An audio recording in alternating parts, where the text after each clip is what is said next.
चल बोल, ट्रूथ और डेयर? डेयर। सोच ले। इसमें सोचना क्या है? ठीक है, चल तेरा डेयर निकालता हूँ। आज रात तू खंडर में जाएगा। अब बोल। हाँ नहीं रे, मैं उस खंडर में नहीं जाऊंगा। तो फिर डेयर क्यों बोला? अब नहीं करेगा ना तो तुझे पूरे स्कूल में फेमस कर दूंगा कि तू झूठा भी है और डरपोक भी। डरपोक? ए डरपोक, डरपोक। कोई डरपोक नहीं है, ये जाएगा। लेकिन मैं डर रहा है ना? चल ठीक है, मैं तेरे साथ आऊंगा।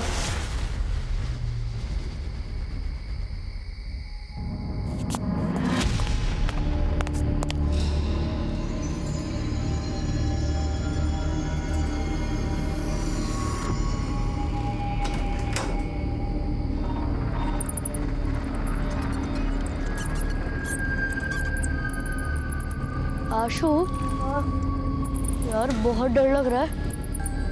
चल लौट चलते हैं, कहीं भूत भूत आ गए तो मुफ्त में हमारे जाएंगे। अबे डरपोक, दिमाग खराब हो गया क्या तेरा?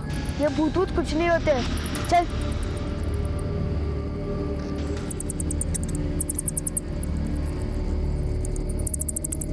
रुक।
खुश रहो।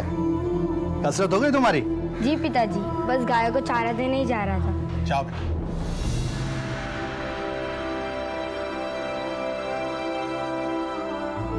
लता, हमारे बेटे में कुछ तो विशेष है। तुम देखना, एक दिन ये हमारा नाम जरूर रोशन करेगा।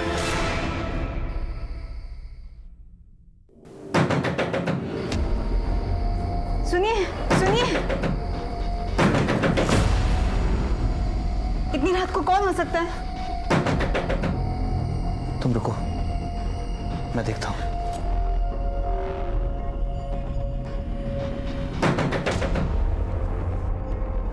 कौन है? कौन है बाहर? शब मैं रामू, आपकी गाड़ी की चाबी देनी थी।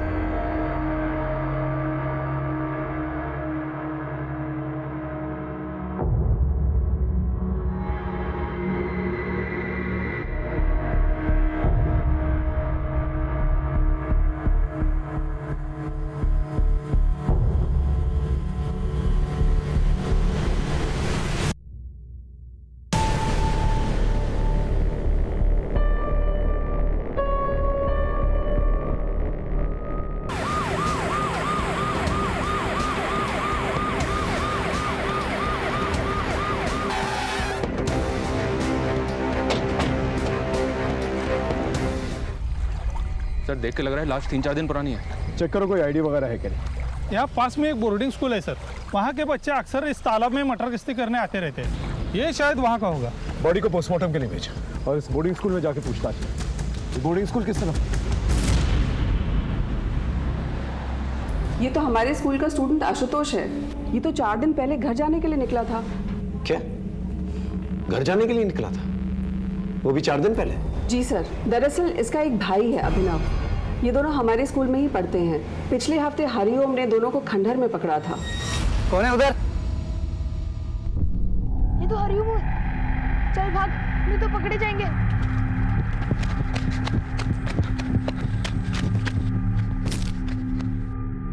चल चल।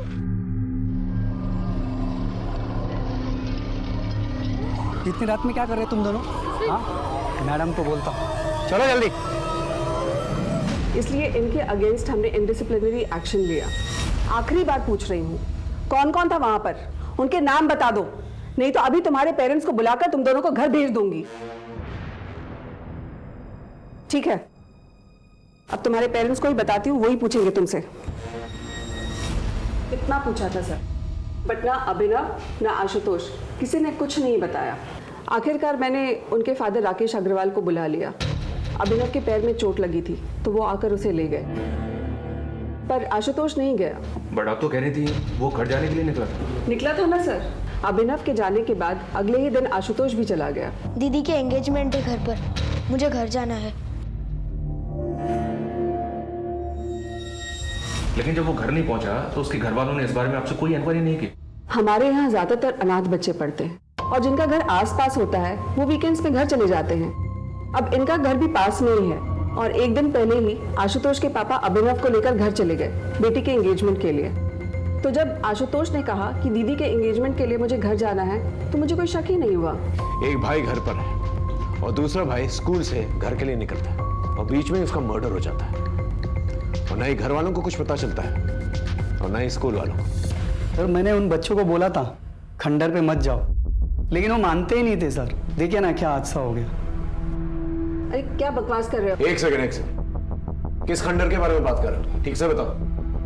खंडर पे ना भूत वूत का चक्कर है सर। सर वहाँ पर कोई आता जाता नहीं है, मगर सर वो शहर वाले मानते नहीं ना, इसलिए देखिए ना क्या हादसा हो गया। सर सब अंधविश्वास की बातें हैं, ऐसा कुछ नहीं है। हमको लगा इसलिए हमने बता दिया। कुछ और पता है इसके बारे में? सर कुछ दिन पहले मैंने आशुतोष की जान बचाई थी, नहीं तो गांव वाले उसको मार डालते। उसको मार डालते? ये क्या कह रहा है? सर आशुतोष बहुत ही शरारती लड़का है, हमेशा स्कूल से बिना बताए गायब हो जाता था। सर अभी कुछ दिन पहले ही गांव वालों ने आशुतोष को पकड़ लिया था, बहुत ही मारा पीटा था उसे। किसने? सर गांव वालों का कहना था कि आशुतोष गांव की लड़कियों को छेड़ रहा था। वो तो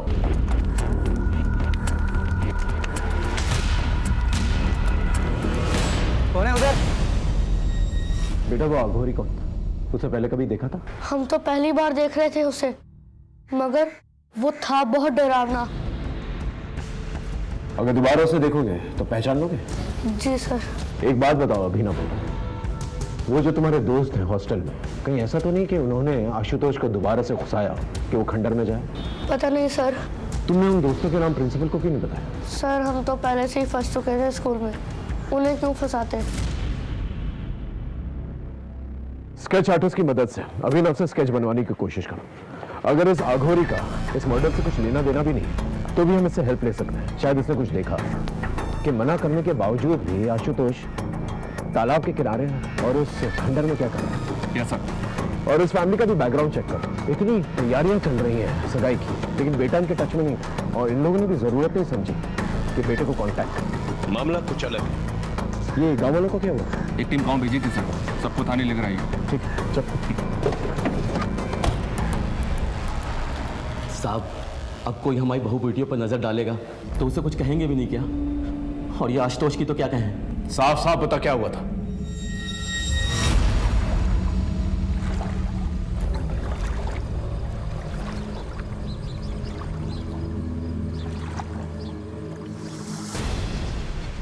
साले यहाँ ये सब करने आता है, शर्म नहीं आती?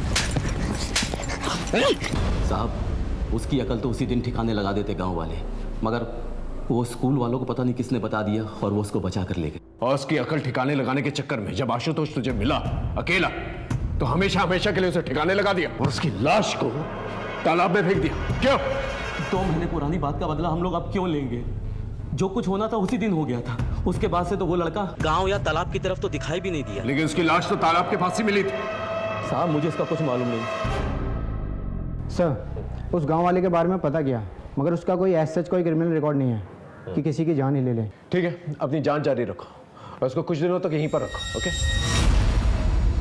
जब भी हम किसी केस की छानबीन करते हैं तो उस केस के हर एक पन्ने को पलट कर देखते हैं, विक्टिम से जुड़े सभी लोगों की अच्छी तरह से छानबीन करते हैं, सस्पेक्ट्स के सभी एंगल्स को अच्छी तरह से टटोलते। इस केस में मामला बड़ा होने के साथ साथ सेंसिटिव भी था, इसलिए हमें बहुत ही समझदारी के साथ बहुत ही गुप्त तरीके के साथ सब कुछ करना था। हम मुजरिम को चौकन्ना नहीं करना चाहते थे। केस में मुश्किलें बहुत थी, लेकिन हमने भी ठान ली थी। पृथिव्यानि त्रीणि रत्नानि जलमन्नं सुभाषिताम मुद्दे मुद्दे पृथिव्यातीनि रत्नानि जलमन्नमन् सुभाषितं मुद्दे पाषाण खान्देषु रत्न संज्ञा विधीयते। अरे वाह, अब आप इस श्लोक का अर्थ बताइए। इस श्लोक का अर्थ है कि इस धरती पर सिर्फ 3 प्रकार के रत्न हैं, जल, भोजन और मनुष्य के विचार। बहुत अच्छे, आप ऐसे ही मेहनत करते रहो, एक दिन अपना बहुत बड़ा मुकाम हासिल करोगे।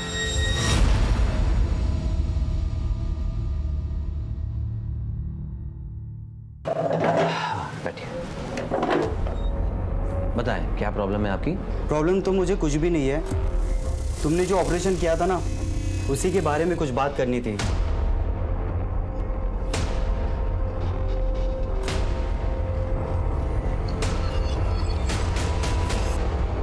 हाँ, आशुतोष की पोस्टमार्टम रिपोर्ट आ गई है। उसका लिवर और दोनों किडनीज को निकाला गया है। क्या मतलब organ trade? No sir, postmortem doctor की राय अलग है। उनका कहना है कि ऑर्गन्स निकाले जरूर गए हैं, बट इतनी बुरी तरह से कि वो डैमेज हो गए होंगे। 90% चांसेस हैं कि वो किसी के यूज करने लायक रह गए। और उनका कहना ये भी है कि ये किसी प्रोफेशनल डॉक्टर का काम नहीं है। कोई ऐसा करेगा क्यों? आखिर इसके पीछे क्या मामला हो सकता है? हो सकता है सर आशुतोष किसी कल्ट का शिकार बना हो, और वैसे भी वो अघोरी खंडर में ही था। मतलब ब्लैक मैजिक। इस अघोरी को ट्रैक करो, इसका मिलना जल्द से जल्द बहुत जरूरी है। और ऑर्गन ट्रेड के एंगल को भी खंगालो अच्छी तरह से। इससे रिलेटेड सभी लोगों से पूछताछ करो। जब तक का मामला क्लियर नहीं हो जाता हम कुछ कह नहीं सकते। सर, उस अघोरी का पता चल गया है। पकड़ो इसे, अभी जेल जाने का टाइम आ गया। बाबा जी ये क्या कर रहे हो? छोड़ो हमें। ले चलो इसे। छोड़ो। अरे हमने क्या किया है?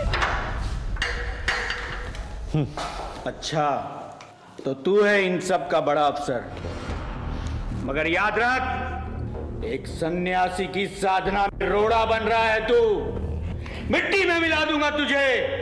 बाबा जी, ये सन्यासी का चोला उतार के जरा ये बताइए, ये बच्चे आशुतोष का क्या किया? कौन आशुतोष? हम तो सिर्फ ब्रह्मा ब्रह्म को जानते हैं। देख, हमसे मिलने आत्माओं के आने का समय हो रहा है। जाने दे हमें।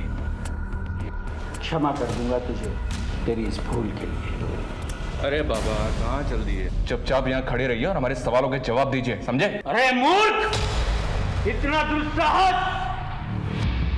राख कर दूंगा, मिट्टी में मिला दूंगा। देखो बाबा, सीधे सीधे इज्जत से पूछ रहा हूं, क्या कि उस बच्चे की लाश मिली है उस खंडर के पास जो तालाब है ना, वहां जहां पर आप कुंडली मार के बैठे हुए और उसके अंग निकाले गए? कोई मजाक नहीं चल रहा है यहां पर।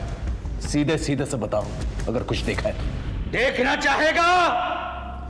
अभी दिखाता हूं मेरी शक्तियां।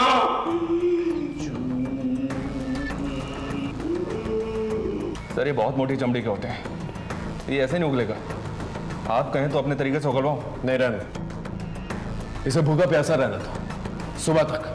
अगर सुबह तक कुछ नहीं बोला फिर अपना तरीका इस्तेमाल करो।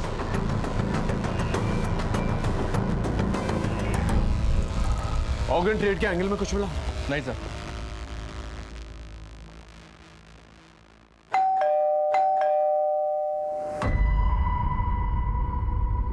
इतनी देर क्यों हो गई आज?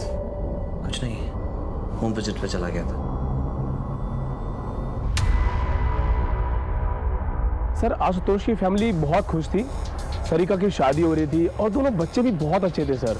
बट राकेश फाइनेंशियली बहुत परेशान था। परेशान था मतलब? सर राकेश की फाइनेंशियल कंडीशन खराब थी, लेकिन अपनी बेटी की शादी में उसने दिल खोल के खर्च करने का मन बनाया था। अपने पड़ोसी से 5 लाख रुपए उधार भी मांगे थे पर लिए नहीं। लेकिन इस सब का आशुतोष के मर्डर से क्या कनेक्शन? सर हो भी सकता है। वो क्या है, मैंने उसकी फाइनेंशियल कंडीशन चेक की तो मुझे ये मिला। इसी वजह से उसने 5 लाख रुपए उधार नहीं लिए थे पड़ोसी से। ये आशुतोष की एफडी है 5 लाख रुपए की, जिसे उसने 10 दिन पहले तोड़वाया था। बैंक से एक और बात पता चली साहब। क्या? इसे उसने पहले भी तोड़वाने की कोशिश की थी, लेकिन तब वो ऐसा नहीं कर पाया था। लेकिन क्यों? सर, नाबालिग आशुतोष का एफडी तुड़वाने के लिए हमें उसके गार्डियन राकेश का भी साइन चाहिए था। राकेश का साइन तो सही था, पर जब हमने क्रॉस चेक किया तो आशुतोष का साइन ही फर्जी निकला। इसलिए हमने एफडी तोड़ने से मना कर दिया। इस पर मिस्टर राकेश काफ़ी नाराज़ भी हुए थे और फिर कुछ दिन बाद वो आशुतोष को ही लेकर बैंक आए थे। तुम यहाँ पे साइन करो बेटा। सही से साइन करना, नहीं तो फिर बोलेंगे कि फर्जी साइन कर लाया हूँ। आशुतोष ने तो मेरे ही सामने साइन किया था, पर सर वो कुछ डरा हुआ लग रहा था। इतने पैसों की क्या जरूरत पड़ी थी कि अपने बेटे के फर्जी साइन करवाए? और इतना शौक क्या चढ़ा था कि अपनी बेटी की शादी इतने आलीशान तरीके से करवानी थी? अरे सर, उस मैनेजर को तो 10 साल पहले रिटायर हो जाना चाहिए था। उम्र के साथ साथ उसकी आंखों और दिमाग दोनों ने साथ देना बंद कर दिया है। मैंने कोई फर्जी साइन नहीं किए, वो तो आशुतोष ने किए थे, लेकिन उस मैनेजर को लगा कि मैंने नकली साइन किए हैं, फ्रॉड बना दिया मुझे बैंक में। सर, इसलिए आशुतोष को बैंक ले जाना पड़ा। इस एफडी तोड़ने के पीछे की कहानी हमें पता है, अच्छे से पता है। आपके और आपके बच्चों की कोई भी एफडी नहीं है, और जिसकी एफडी है उसकी एफडी 10 दिन पहले तोड़ी गई और तोड़ते के साथ ही उसकी मौत हो जाती है। ये कोइंसिडेंस सही है? अरे सर, कोई कोइंसिडेंस नहीं है। मेरे बेटे की एफडी थी, मैंने तोड़वा दी। आप मुझे गोल गोल घुमा रहे हैं। जा सकते हैं। इस बात का पता लगाना बहुत जरूरी है कि एफडी तोड़ते वक्त आशुतोष घबराया हुआ क्या था। जरूर उसकी घबराहट के पीछे कोई ना कोई राज है। Okay sir. क्या हुआ? क्यों बुलाया था पुलिस ने? कुछ पूछना था। पापा, कुछ पता चला आशुतोष के साथ किसने किया ऐसा? अभी नहीं। देखो बेटा, जो हो गया सो हो गया। तुम्हारी शादी को कब तक टालेंगे हम? आज भी तुम्हारे ससुराल वालों का फोन आया था। अब आगे बढ़ने का वक्त है, तुम्हारा भी और अभिनव का भी।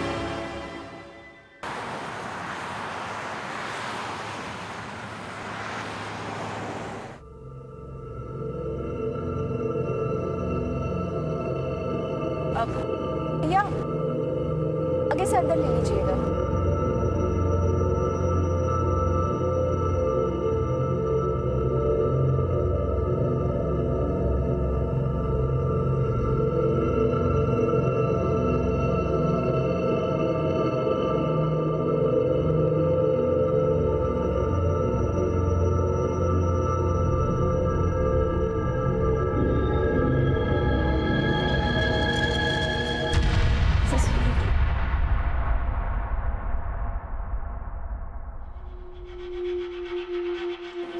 एक्सक्यूज मी, क्या मैं जान सकती हूँ रोहिणी मुझे कहाँ मिलेगी? जी आपको? जी वो मुझे जानती है, मैं उसी से ही मिलना चाहती हूँ। सॉरी, रोहिणी यहाँ पर नहीं है, कुछ ज़रूरी काम था तो वो चली गई। बट आप अपना नाम बता दीजिए, मैं उन्हें इन्फॉर्म कर दूंगी कि आप मिलने आई थी। आप एक काम कर लीजिए ना, वो कहाँ गई है मुझे बता दीजिए, मैं वहाँ जाकर मिल लूँगी उससे। सॉरी मैम, वो हम आपको नहीं बता सकते। आप अपना मुझे नाम बता दीजिए, वो जैसे ही आएंगे हम इन्फॉर्म कर देंगे।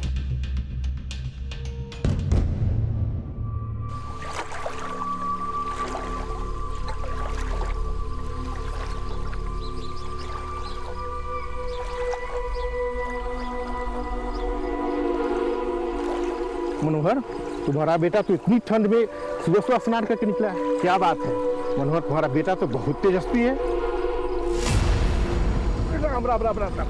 अरे पापी, तुमने मेरा धर्म भ्रष्ट कर दिया, अपने उतरन का पानी सुबह सुबह मुझ पर डाल दिया। हमको माफ कर दीजिए। क्या बे नरेश, दिखता नहीं है? हम लोग इधर बैठे हुए, तू अपने कपड़े का उतरन का पानी डाल रहा है। माफ कर दीजिए काका। छोड़ो, इसे बात के लिए क्यों मार रहे हो? तुम इसको इतनी सी बात बोलते हो? इस पापी ने मेरा धर्म भ्रष्ट कर दिया है। घर से मैं स्नान करके निकला था, पूजा पाठ करना है मुझे, और तुम इसका पक्ष क्यों ले रहे हो? क्या तुम्हें अपने गांव की मर्यादा और परंपराओं का कोई ख्याल नहीं है? मुझे गांव की मर्यादा और परंपराओं का ख्याल है, मगर आप किसी इंसान का जाति धर्म देख के उसकी जान तो नहीं लेंगे। अगर नरेश के छूने से आपका धर्म भ्रष्ट हो जाता है तो मुझे इतना कमजोर धर्म नहीं चाहिए।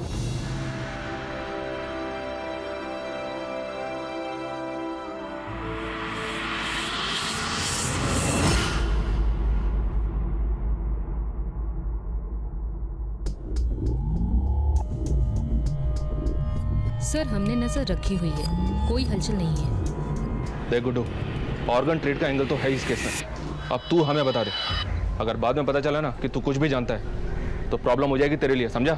अरे साहब, ये धंधा मैं बहुत पहले ही छोड़ चुका साहब। अगर ऐसा कुछ भी उस लड़के के साथ हो ना साहब, ये खबर उड़ते उड़ते मेरे कानों तक जरूर आती साहब। साहब, ये बाहर का एंगल है। सर, स्कूल से एक न्यूज़ आई है। किरण जी, ये वही अंकित है ना जिसने अभिनव और आशुतोष के साथ खंडर पे जाने की बेट लगाई थी? आज रात तू खंडर में जाएगा ये प्रूफ करने कि वहाँ कोई भूत नहीं है। जी सर।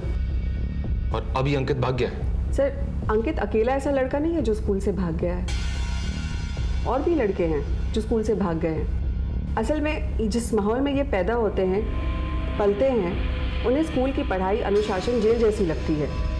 मतलब? सर, 60% बच्चे हमारे यहाँ अनाथ हैं, और अंकित भी अनाथ ही था। ये 3 साल पहले हमारे यहाँ किसी NGO के थ्रू आया था। ये कोइंसिडेंस नहीं हो सकता कि पहले बैट लगी, फिर आशुतोष पकड़ा गया, उसके बाद उसका मर्डर हुआ और अभी अंकित भाग गया। कोइंसिडेंस है कि नहीं ये तो नहीं पता, पर अंकित और आशुतोष एक बार पकड़े गए थे। किस लिए? किसका फोन है ये? मैडम, वो मैच आ रहा था, इसलिए मैंने अंकित से फ़ोन ले लिया। मुझे नहीं मालूम था कि इसमें ऐसी सब फिल्म्स पड़ी होगी। झूठ बोल रहे हैं मैम, वो गंदी फिल्म देखने के लिए उसने ही मुझसे फोन लिया था। ये फोन और ये फिल्म कहाँ से आई तुम दोनों के पास? पड़ा हुआ मिला था। ऐसी चीजें तुम दोनों को ही कैसे मिल जाती है, बाकी बच्चों को नहीं मिलती है? कल से हर रोज 1 महीने तक पूरे ग्राउंड के चक्कर मारोगे तुम दोनों। चलो जाओ यहाँ से। अंकित ये सब भी करता था स्कूल में? अब वो सड़क में पैदा हुआ है, गुंडे मवालियों के बीच में पला बढ़ा है, ऐसे काम नहीं करेगा तो? अलाउड ही नहीं था, तो जाहिर सी बात है वो स्कूल के बाहर किसी के साथ टच में था। अच्छा, आपके पास अंकित का वो मोबाइल है जो किसी ने उसे दिया था? अगर है तो प्लीज दीजिए, अंकित की सारी डिटेल्स हमें चाहिए। वो कहां से आया था और यहां पर आने से पहले वो किन लोगों के साथ रहता था? इस केस में कई सिरे थे जो उलझे हुए थे, लेकिन हम अपनी पूरी ताकत के साथ, पूरी मुस्तैदी के साथ इन सारे सिरों को अच्छी तरह से टटोल रहे थे। जैसा मैंने पहले भी कहा था, मुजरिमों के बढ़ते हौसलों के साथ साथ उनके कनेक्शंस और उनके नेटवर्क्स भी बढ़ जाते हैं, लेकिन हम कड़ी से कड़ी जोड़ते गए और सारे सबूत इकट्ठा करते गए। हमें भी इस बात का पूरा अंदाजा था कि हमारा सामना एक बहुत ही पेशेवर और एक बहुत ही बड़े मुजरिम के साथ था।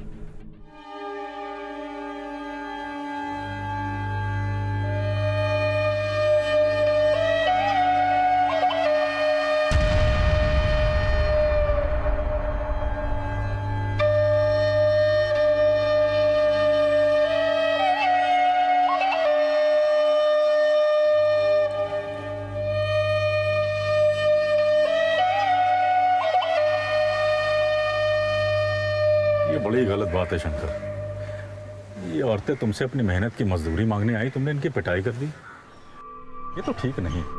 चलो इनसे माफी मांग। माफी मांग? मांग लो, इन लोग से माफी मांगे। अरे गुणानंद भैया, हमें कोई माफी वाफी नहीं चाहिए। सही कह रही है, एकदम सही कह रही है। अबे जब इनको पीटने में कोई आपत्ति नहीं है तो तुम काहे क्रांति का झंडा उठाए घूम रहे हो बे? ये क्रांति की बात नहीं है शंकर, ये न्याय की बात है। देखो, आज तुम्हारे शरीर में बल है, ताकत है, तो तुम इनको मारते हो, पीटते, चुप रहते, बोलते नहीं। लेकिन ये ना भूलो कि इनके पास भी सत्य का बल है। तुम जानते हो तुम बौड़ा गए हो, तुम्हारा दिमाग खराब हो गया है, तभी तुम ऐसी बहकी बहकी बात कर रहे हो, समझे?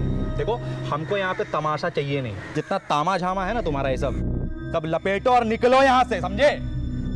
जैसे प्रभु की इच्छा। काका बहुत सम्मान करते हैं हम आपकी, लेकिन अब एक बात तो तय है कि जब तक शंकर इन गांव वालों से माफी नहीं मांगेंगे और इनकी मजदूरी नहीं देगा, तब खेतों में काम नहीं होगा। और हम सब भी यहीं बैठे रहेंगे काका, देखते हैं प्रभु की क्या इच्छा है ना? चलो बैठ जाओ भाइयों, बैठो, बैठ जाओ, बैठो सब अपना ही बैठो।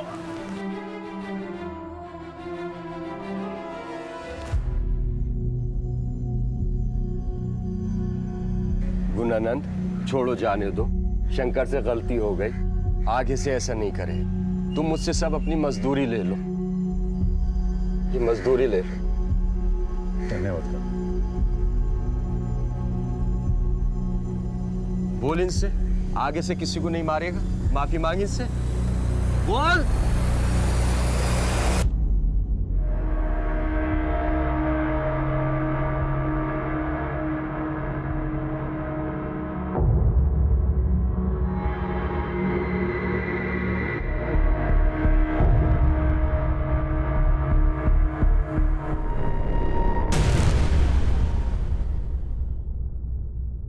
बार लेना। हाँ, ध्यान रखा करो। कौन हो तुम लोग? अंदर कैसे आके तुम लोग? कंपाउंडर, ये क्या कर रहे हो तुम?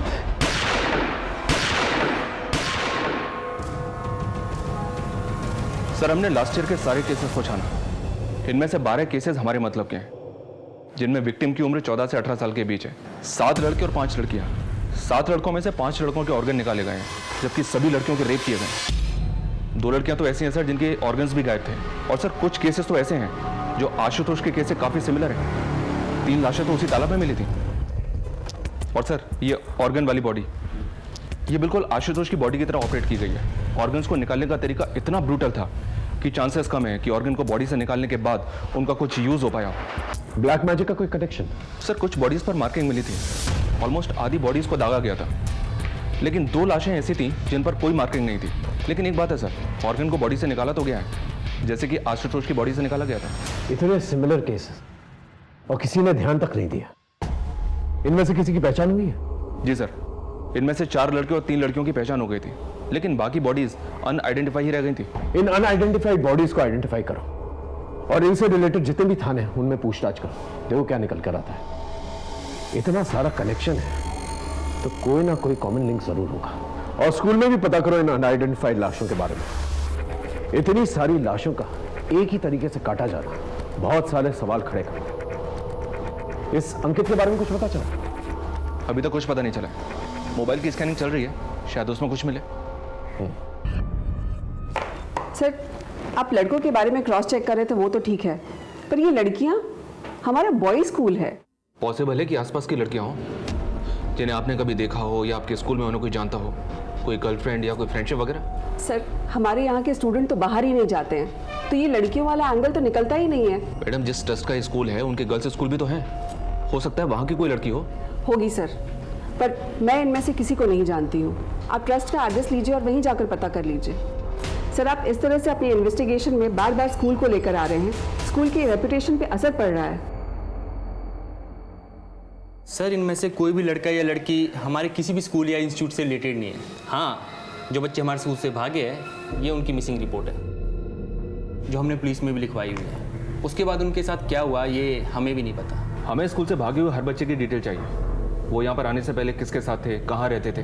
जी सर। बेबी बस 2 मिनट, बेबी 2 मिनट, बस 2 मिनट, बेबी 2 मिनट, बस 2 मिनट में सब्जी तैयार, फिर बेबी खाना खाएगा। चलो बेबी, बस बस बस, चलो। चलो देखिए कौन है, कौन है, कौन है, कौन है, देखो कौन है, कौन है, कौन है, देखो देखो देखो देखो कौन है। ओ मम्मा आई है। ओ जी बेटा, क्या हुआ मेरे बच्चा? सुबह से तंग ही कर रहा है। सब्जी, अरे सब्जी।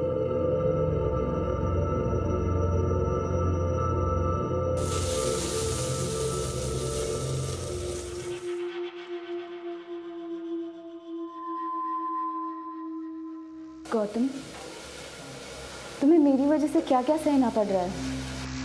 क्या हो गया अचानक? तुम जानती हो चाहे कुछ भी हो जाए मैं हमेशा तुम्हारे साथ हूं। अच्छा बताओ, तुम्हारा काम कैसा था?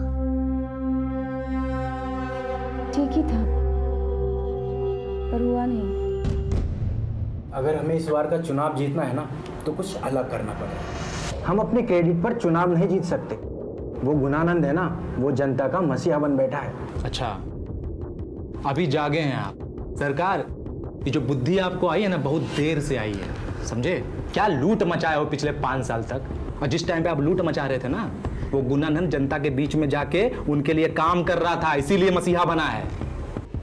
हमारी एक बात ना आप कान खोल के सुन लीजिए, आपके इस नेतागिरी में ना बहुत सारा पैसा लगाए हम, अब हम नुकसान नहीं उठा सकते। तो ये गुणानंद का हिसाब किताब कीजिए, समझ रहे? क्या है कि हमारा पैसा ना मेहनत का पैसा,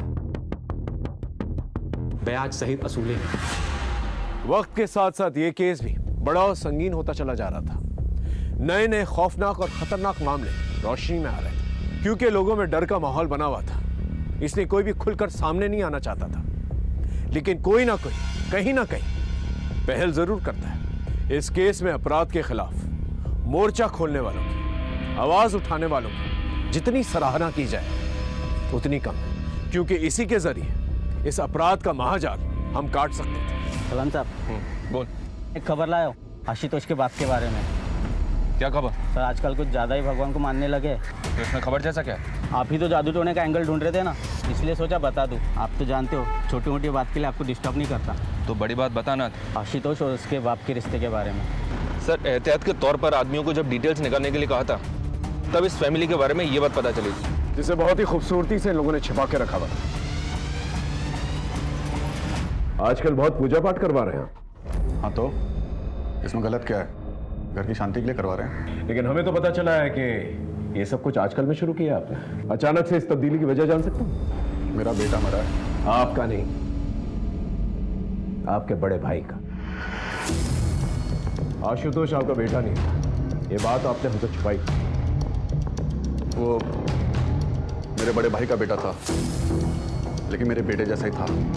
बड़े भाई की मौत के वक्त वो 2 साल का था, तब से पाला है उसे।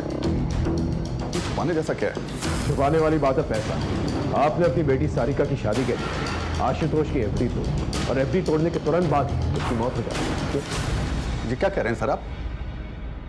5 लाख रुपए के लिए मैं ये सब करूंगा? मैंने कब कहा कि 5 लाख रुपए के लिए आप करेंगे ये सब? पेपर्स है ना? ये पेपर्स हमने तहसील से मंगाए।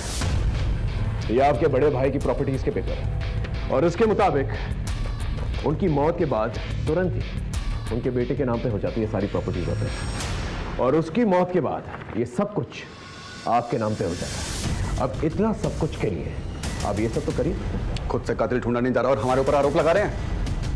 अगर आपके पास कोई सवाल है तो पूछिए, वरना मुझे और भी काम है।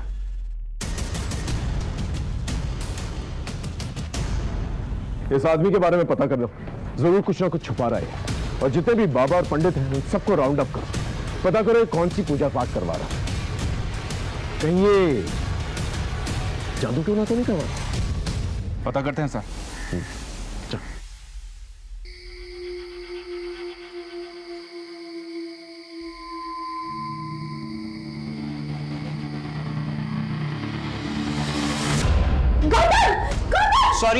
सॉरी गलती से बटन दब गया था।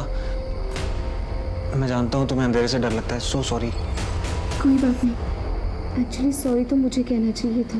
फोबिया मुझे है और खामखा तुम्हें तकलीफ में डाल रही हूँ। मैं जानता हूँ तुम्हारा दर्द, तुम्हारे मन में बहुत कुछ चल रहा है पर तुम किसी से शेयर नहीं करना चाहती। पर मैं हूं ना तुम्हारे साथ।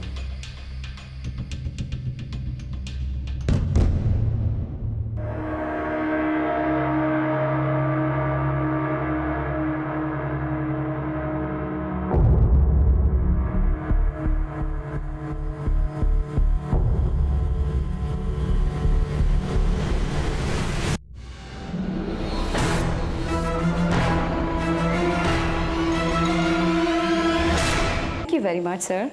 Have a great day.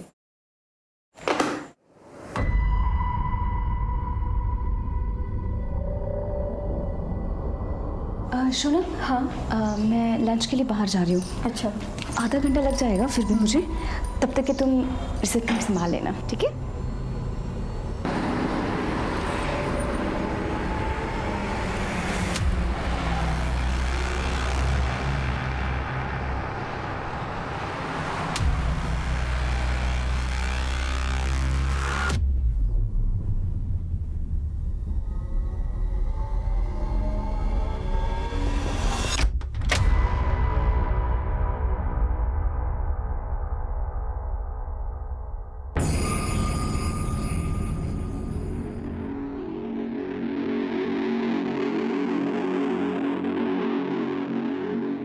कुछ मिला?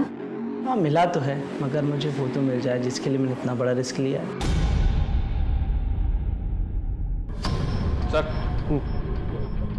सर टोटल मिली 12 लाशों में से 5 लाशों की पहचान नहीं हो पाई है, लेकिन जिन 7 लाशों की पहचान उनके घर वालों ने की थी उन सबको बुलाकर हमने उनका बैकग्राउंड चेक किया तो सबके अंदर एक कॉमन लिंक निकलकर सामने आया है। क्या है कॉमन लिंक?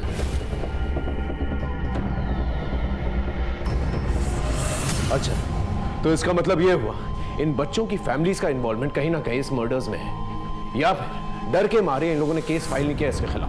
बिल्कुल सर, एग्जैक्टली यही लिंक आशुतोष की फैमिली का है। राकेश के यहाँ काफी आना जाना है इनका।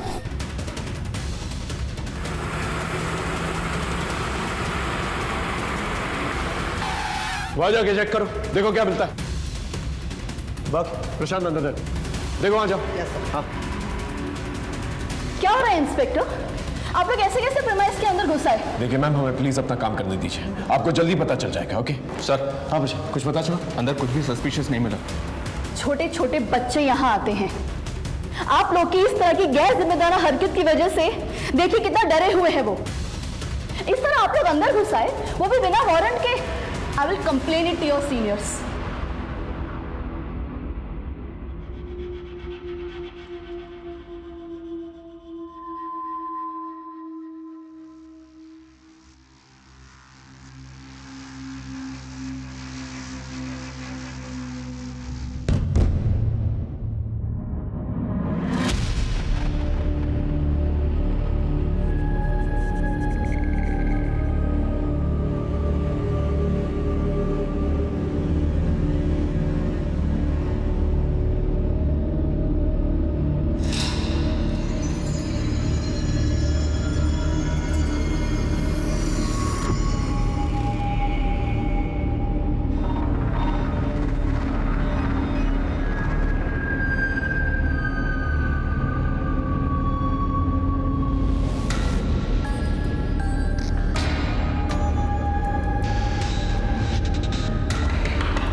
रोहिणी,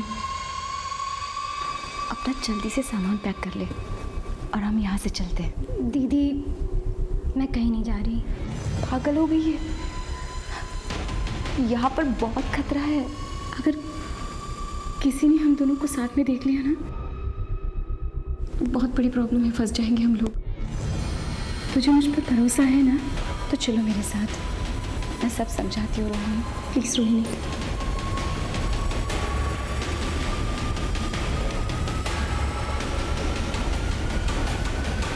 चलो रोहिणी। रुक क्यों गई? चलो। तुम्हें क्या लगता है दीदी, मैं तुम्हारे झांसे में आ जाऊंगी? मुझे तो पहले से ही पता था कि तुम मुझसे जलती हो, और अभी तो मुझसे जलने के और भी वजह है ना तुम्हारे पास। ये पैसा, ये पावर है ना? रोहिणी ऐसी बात नहीं है बेटा, यहाँ पर कुछ भी सही नहीं है, इसलिए कह रही हूँ। चलो। क्यों दीदी, क्यों सही नहीं है? जब तक तुम कर रही थी सब कुछ सही था, लेकिन तुम पीछे रह गई, मैं आगे निकल गई, तो बस सब कुछ गलत हो गया।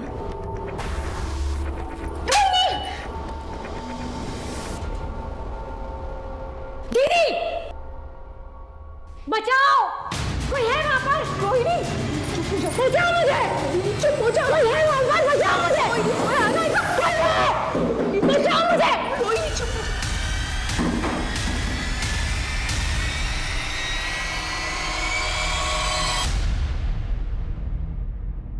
हिमांशु रावत, इतनी लापरवाही। पुलिस डिपार्टमेंट में काम करते हो तो क्या पुलिस के रूल्स रेगुलेशन फॉलो नहीं करोगे? तुम जानते भी हो कितना केओस हो सकता था अगर पब्लिक को इस रेड के बारे में पता चलता। सर, हमारी इन्वेस्टिगेशन की सारी लीड्स इसी जगह पर पहुंच रही थी, इसे हमने रेड मारी। आगे से इस बात का ख्याल रखना, मुझे इन्फॉर्म किए बिना तुम इस केस में कोई भी कदम नहीं उठाओगे। पिछले हफ्ते एक टीम ने रेड मारने की परमिशन मांगी थी। ये फाइल स्टडी करो। ये क्या है सर? एक टीम और भी है जिसने सेम जगह पे छापे मारने थे। कौन सी टीम? जी, इस केस के बेसिस पर ही हमने कमिश्नर साहब से रेड के ऑर्डर मांगे थे, बट इनफ एविडेंस ना होने की वजह से ऑर्डर इशू नहीं हुए थे। ये कौन सा केस था? एक आदमी की बीवी गायब हो गई थी। सर, मेरी बीवी वैदेही, वो बोल के गई थी कि वो ऑफिस के काम से शहर से बाहर जा रही है, पर तब से अभी तक वो वापस नहीं आई। कहाँ गई थी वो? पता नहीं सर, कुछ बताया नहीं। सर, मैंने ऑफिस से पूछताछ भी की, पर उन्होंने कहा कि वैदेही शहर से बाहर कहीं गई नहीं ऑफिस के काम से। जब हमने इस औरत के ऑफिस से पता किया तो हमें ये पता चला कि वो औरत अक्सर अपने पति से झूठ बोल करके कई शहरों में जाया करती थी, जबकि उसके ऑफिस से कभी भी काम के सिलसिले में उसको शहर से बाहर भेजा ही नहीं गया था। फिर ये कहाँ जाती थी? पहले तो हमें ये अफेयर का एंगल लगा, फिर हमने उसके पति से बात की। देखिए, आपकी बीवी ऑफिस के काम से तो बाहर जाती नहीं थी, और आपका ये कहना है कि उसका कोई अफेयर भी नहीं था, फिर वो आपसे झूठ बोल करके आखिर जाती कहाँ थी? सर, मैं श्योर तो नहीं हूँ, पर उसकी एक बहन थी रोहिणी, जो शादी से पहले कहीं चली गई थी। हो सकता है वैदेही उसे ही ढूंढने जाती हो, क्योंकि हमेशा वो यही कहती रहती थी कि उसको वो ढूंढ के ही रहेगी। कहाँ से गायब हुई थी उसकी बहन? सर कभी उसने मुझे बताया नहीं। जब हमें वैदेही की बहन रोहिणी की गुमशुदगी के बारे में पता चला, तब हमने अपनी इन्वेस्टिगेशन फिर से शुरू की।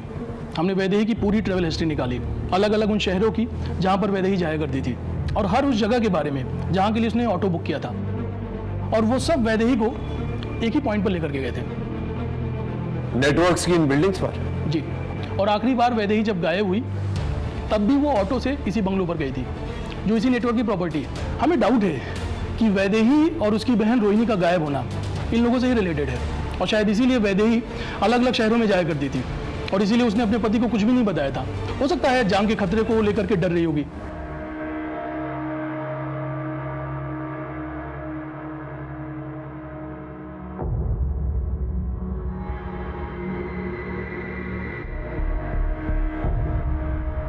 बाबा की जय हो। बाबा की जय हो। बाबा की जय हो। सर, ये वही लोकेशन है जहाँ पर वैदेही मिली, और ये वही लोकेशन है जहाँ पर हमने पहले टारगेट किया था, और इन सब का कनेक्शन वो नेटवर्क है। सर, ये सारे विक्टिम्स जो हैं, इनके पावर की वजह से डरे हुए हैं। अगर आप हमें परमिशन दे देंगे तो ये सारे विक्टिम्स सामने आएंगे, सैकड़ों की संख्या में सामने आएंगे। हाइपोथेटिकल बातें मत करो हिमांशु। ऐसा करेंगे तो वैसा होगा, वैसा करेंगे तो ऐसा होगा। थोड़ा प्रैक्टिकल सोचो। शक करने की वजह हमारे पास बहुत हैं, लेकिन क्या हमारे पास पुख्ता सबूत हैं? कोई चश्मदीद गवाह हैं? देखो, पिछली बार भी तुमने रेड मारी थी, क्या मिला? इस बार भी अगर हम फेल हो गए, रिजल्ट 0 आ गया, तो संभालना बहुत मुश्किल होगा हिमांशु। सर, ऐसा दोबारा नहीं होगा, आई प्रॉमिस। ऐसा मत सोचो कि मैं तुम्हें काम करने नहीं दे रहा हूँ। इसलिए मैं ये कहूँगा कि तुम कोई पुख्ता सबूत ढूंढो, कोई चश्मदीद गवाह ढूंढो, तब मैं इस ऑर्डर पे साइन करूँगा। सिर्फ शक के बेसिस पर इतना बड़ा रिस्क मैं नहीं ले सकता।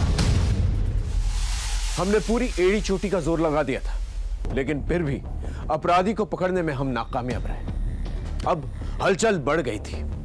अब अपराधी की नजर पुलिस की हर एक मूवमेंट पे थी, क्योंकि केस सेंसिटिव और बड़ा था। कमिश्नर साहब की इंस्ट्रक्शंस और उनकी फिक्र वाजिब थी।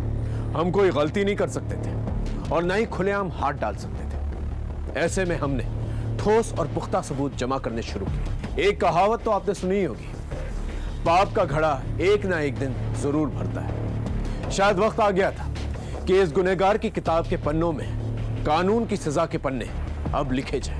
ये आपने लिखवाई थी?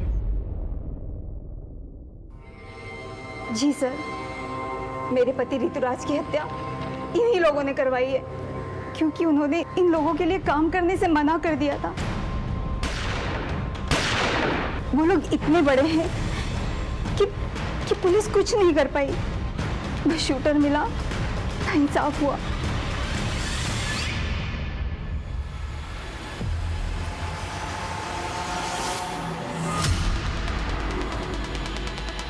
सर, गाड़ी अभी अभी बंगला से निकली है सर। गाड़ी पे नजर रख, किसी भी हाल में गाड़ी निकलनी नहीं चाहिए। ओके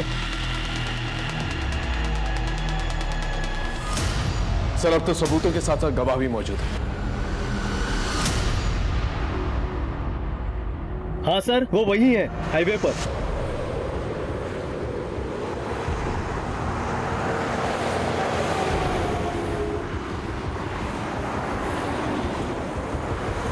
सर, वो रही गाड़ी, पीछा करो उसका और कंट्रोल रूम में इन्फॉर्म कर। सभी जगह नाकाबंदी करवाओ, ये गाड़ी निकलनी नहीं चाहिए।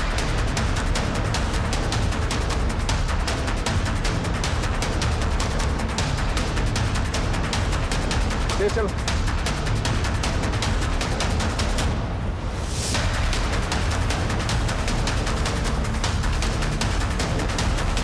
उस तरफ से लेके वो टेक करो।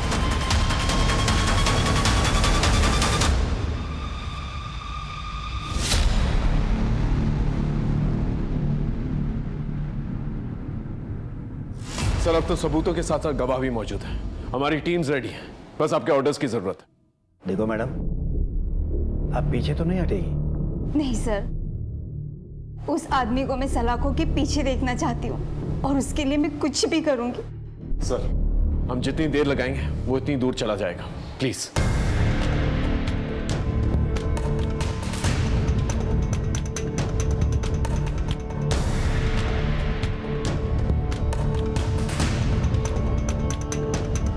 Thank you sir. देखो हिमांशु, अगर ये ऑपरेशन फेल हुआ तो हमारे डिपार्टमेंट की इज्जत मिट्टी में मिल जाएगी। Don't worry sir, I will get it.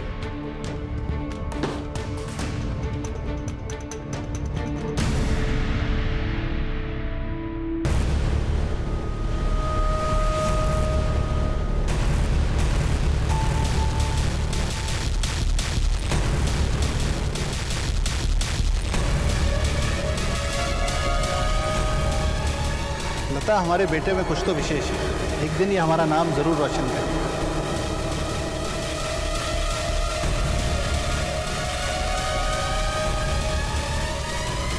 अगर नरेश के छूने से आपका धर्म भ्रष्ट हो जाता है तो मुझे इतना कमजोर धर्म नहीं चाहिए। जब तक शंकर इन गांव वालों से माफी नहीं मांगेंगे और इनकी मजदूरी नहीं देंगे, खेतों में काम नहीं हो पाएगा। देखते हैं प्रभु की क्या इच्छा है ना।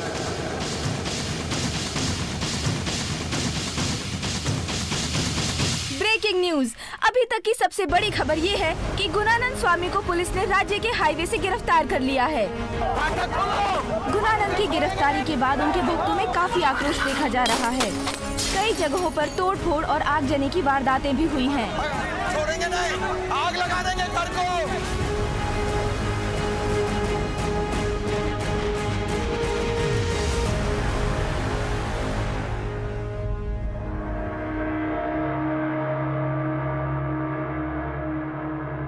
इंस्पेक्टर साहब, मैं एक सन्यासी हूँ और आप मुझ पर ये इतने घिनौने आरोप लगा रहे हैं, वो भी बिना किसी सबूत के।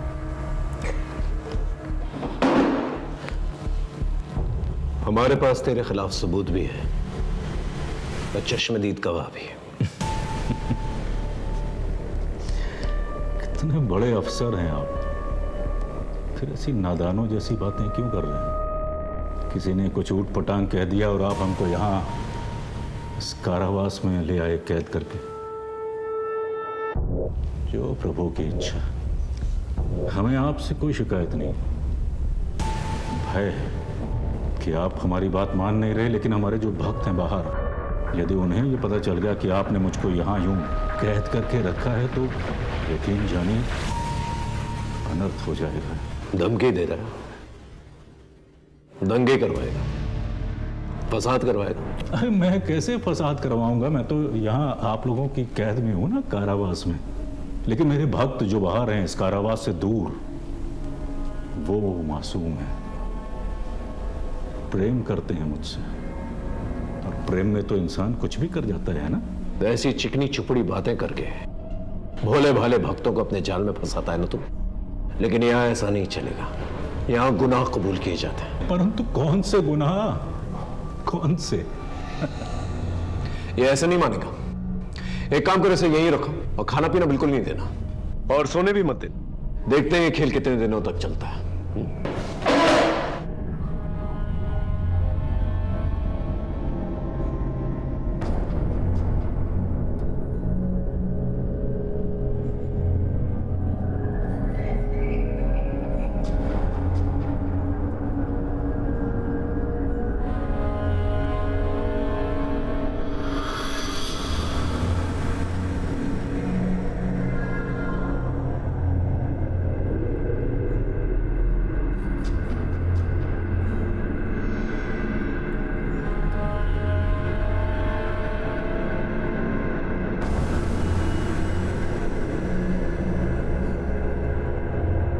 सर, हाँ, आपका फॉर्मूला काम कर गया, बोलने को तैयार हो गया है।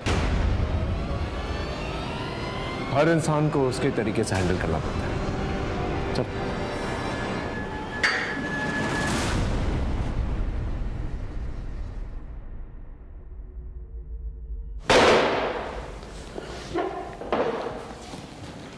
चल, अब बोल। न जाने दो तीन लोगों ने क्या बक दिया, आप तो मेरे पीछे ही पड़ गए इंस्पेक्टर। ये दीवारें ज्यादा दिन तक रोक नहीं पाएंगे इंस्पेक्टर। ऐसी चिकनी चुपड़ी बातें करके भरतपुर से पूरे भारत के लोगों को धोखा दिया है तूने। बचपन से मेरे बाबा को लगता था कि कुछ खास है मुझे, कुछ तो बड़ा करूंगा मैं। और धीरे धीरे यही बड़ा करने की धुन मुझ में सवार होती चली गई। गुणानंद बाबा की, गुणानंद बाबा की, गुणानंद बाबा की। धीरे धीरे मुझे समझ में आ गया कि लोगों पर राज करने के लिए उनका विश्वास जीतना बहुत जरूरी है। बस फिर क्या था, मैं लोगों की भलाई के काम करना शुरू कर दिया मैंने, और लोगों का विश्वास दिन प्रतिदिन मुझ पर बढ़ता चला गया। बस फिर क्या था, पैसे मेरे कदम चूमने लगे। बड़े बड़े लोग आते थे मेरे सामने सिर झुकाते थे, मैं जो चाहता था वो करता था। और तूने इस पावर का इस्तेमाल अपनी इमेज बढ़ाने के लिए किया। लड़कियों का रेप किया, बच्चों को मारा, काला जादू किया। लेकिन ऋतुराज ने क्या किया था? उसे क्यों मार डाला? ऋतुराज हमारे लिए मारकाट वाले काम करता था, जादू में इस्तेमाल करने के लिए। पर पता नहीं क्या हुआ सर, धीरे धीरे उसका मन इन कामों से हटने लगा और एक दिन बिना बताए सबको छोड़कर भाग गया। खतरा था वो हमारे लिए। अभी भी देर नहीं हुई है ऋतुराज, काम पर लौटा। क्षमा करें महाराज, जितनी गलतियां मुझसे होनी थी वो हो चुकी। मैं अब और गलती नहीं करना चाहता। मुझसे यह पाप के कारोबार का बोझ नहीं सहा जाता।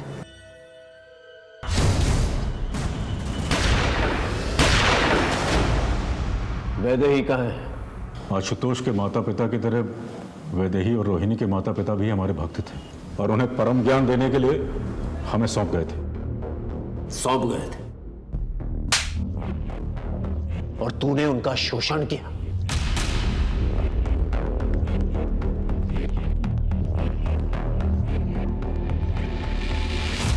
वैदेही कभी भी सहज नहीं थी आश्रम में, लेकिन रोहिणी पूरी तरीके से काबू में थी हमारे।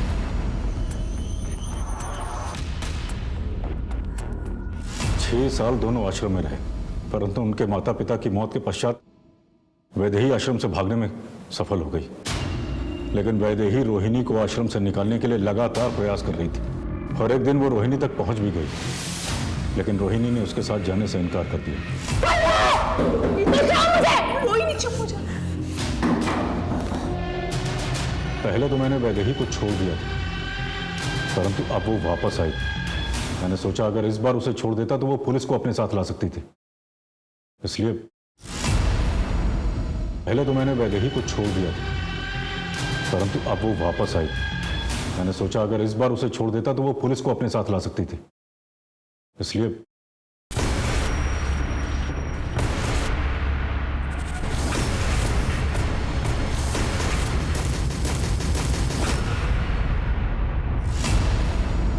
तू तो ज्यादातर अनाथ बच्चों को मारता था, फिर आशुतोष को क्यों मारा?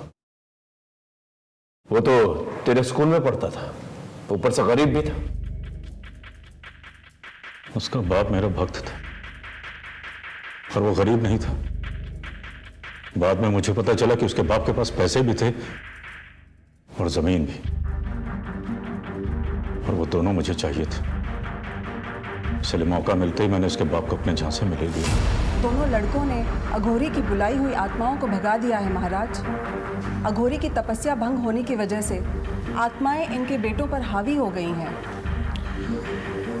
कुछ कीजिए महाराज, कुछ कीजिए। देखो,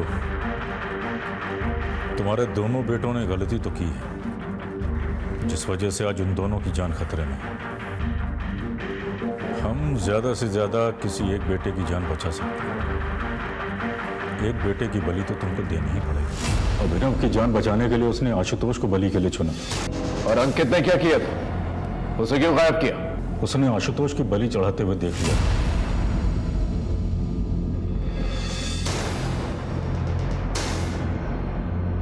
ना जाने तूने कितनी जमीनों का घमंड किया है, कितने घरों को बर्बाद किया है, कितने भोले भाले मासूम लोगों को हमेशा हमेशा के लिए मिटा दिया है। अपना साम्राज्य फैलाने के लिए कितने लोगों को बलि का बकरा बनाया, और ना जाने कितनी लाशों पर चल के तो यहां तक पहुंचा है। लेकिन अब नहीं। आशुतोष, ऋतुराज और वैदेही जैसे कई केसेस और कई शिकायतें हमारे पास आ रही हैं। इस जन्म में तो नहीं, तो इस जगह से निकलने वाला, समझा?